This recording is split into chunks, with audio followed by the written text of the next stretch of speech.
လက်လွတ်နိုင်တဲ့နေ့အရာရာကိုစုပ်ကင်ထားပြီးတဲ့နေ့မှာသွားရတာလည်းမလွတ်လပ်နေရတာလည်းမလွတ်လပ်ဖြစ်တာမျိုးတွေတွေ့ကြလိမ့်မယ်အဲ့ဒီမလွတ်လပ်ခြင်းတွေကိုပြန်စဉ်းစားကြည့်လိုက်ရင်တခုခုကိုညှိကပ်နေတာဆိုတာတော့တွေ့တယ်ညှိကပ်မှုကလည်းအများကြီးရှိတယ်လူကိုညှိကပ်တာလားအလုပ်ကိုညှိကပ်တာလားနေရာကိုညှိကပ်တာလားအများကြီးရှိတယ်အဲ့ဒီညှိကပ်မှုတခုခုရှိနေရင်သူက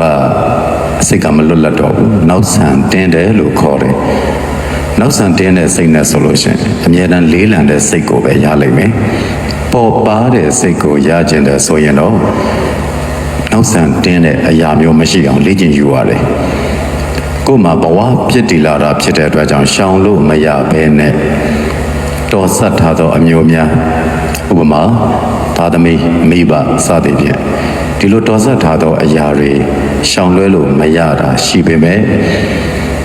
ပေါင်းသင်းဖို့လိုအပ်တာမလို့ပေါင်းသင်းထားတဲ့အပေါင်းအသင်းတွေရှောင်လွဲလို့မရတာရှိပေမဲ့အများကြီးတွေ့တာထားတာကြတော့အစိတ်အတောက်ဖြစ်တယ်သူမရှိလဲကိုဖြစ်ရမယ်ဆိုတဲ့စိတ်မျိုးနဲ့ယက်တည်နိုင်ရတယ်အဲ့ဒါကိုလွတ်လပ်တဲ့စိတ်လို့ခေါ်တယ်အဲ့ဒီလွတ်လပ်တဲ့စိတ်နဲ့ဆိုလို့ရှိရင်ဘလောက်ပဲတန်ရောစဉ်ကြီးကြီးအဓိကအရာကိုရွေးချယ်တော့မယ်ဆိုရင်အရေးအကြီးဆုံးအရာတွေကိုသာရွေးချယ်ပြီးလုပ်တတ်တယ်ညှိကနေခြင်းတွေ့တာနေခြင်းမစွန့်လွတ်နိုင်ခြင်းဆိုတဲ့အရာတွေမရှိတော့ဘဲနဲ့လွတ်လွတ်ကျွတ်ကျွတ်ဆုံးဖြတ်တယ်လွတ်လွတ်ကျွတ်ကျွတ်ရှောက်တယ်အဲ့လိုကိုရှောက်လို့အောင်မြင်သွားတော့မှကိုကြည့်ကျင်တဲ့သူကိုပြန်ကြည့်မှာပန်းတိုင်မရောက်သေးပဲနဲ့ဟိုတစ်ခုနဲ့လည်းနှောင်ဖွဲ့ဒီတစ်ခုကလည်းချီနှောင်ထားမလွတ်လပ်တော့ရှေ့မရောက်ကြတော့အဲ့တော့လက်လွတ်နိုင်အောင်ကြိုးစားရတယ်လက်လွတ်နိုင်တဲ့နေ့ကြလို့ရှိရင်မြတ်စွာဘုရားဟောကြားထားတဲ့အတိုင်းလွတ်လပ်ပေါ်ပါတဲ့စိတ်ကိုရပြီးတော့အရာရာကိုပေါ်ပေါ်ပါပါလေးကြော်ဖြတ်သွားလိမ့်မယ်အဲ့တော့လူတွေကိုလည်းတအားကြီးတွေ့တာမထားပါနဲ့ကိုမရှိလေသူတို့ဖြစ်ပါတယ်နောက်လုပ်ငန်းကိုင်ငန်းစသည်ဖြင့်ကိုမရှိလေသူ့ဘာသာသူဖြစ်သွားကြတယ်ဒီလိုမျိုးအနေအထားတွေကိုနားလည်ထားပြီးတဲ့အခါငါရှိမှဖြစ်မယ်ငါမရှိလို့မဖြစ်ဘူးဆိုတဲ့စိတ်တွေကိုမမွေးပါနဲ့မလွတ်မကျွတ်စိတ်တွေဖြစ်တယ်တည်တဲ့အခါလဲဖြောင်းဖြောင်းမသေးနိုင်ဘူးဒီတော့ပြစ္ဆုတ်ပန်တိုင်းမှာအပြည့်အဝရှင်သန်ပြီးတော့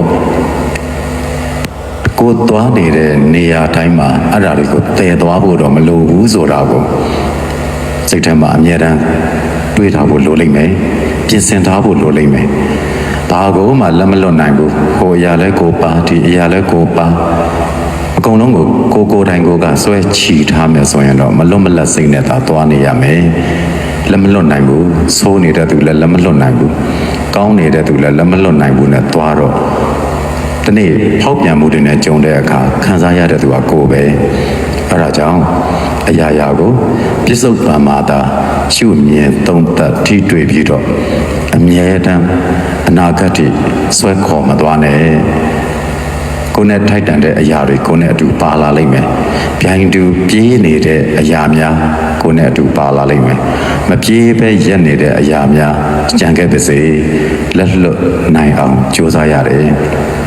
အဲ့ဒါမြတ်စွာဘုရားဆုံးမတဲ့အနေနည်းပါပဲဘာကိုမှမညှိမတွဲမညှိမကပ်တဲ့နေနိုင်တဲ့သူတွေဟာလောကီအတွက်ပဲဖြစ်ဖြစ်လောကုတ္တရာအတွက်ပဲဖြစ်ဖြစ်အောင်မြင်ကြတယ်ဒါကြောင့်သို့သောအရာများဆိုရင်လည်းလက်လွတ်နိုင်အောင်ကြိုးစားပါကောင်းနေအောင်တော့ညစ်ကပ်တွဲတာတတ်မှတ်စိတ်တွေမရှိပဲအမြဲတမ်းလွတ်လပ်တဲ့စိတ်နဲ့လက်လွတ်ထားနိုင်အောင်ကြိုးစားပါပြင်ဆင်ပါဒါဆိုရင်လွတ်လပ်တဲ့စိတ်နဲ့လွတ်လပ်တဲ့နှလုံးသားနဲ့ပေါ်ပါရှင်းသန်နိုင်ပါတယ်လို့အားလုံးအေးချမ်းပျော်ရွှင်အောင်မြင်ကြပါစေ။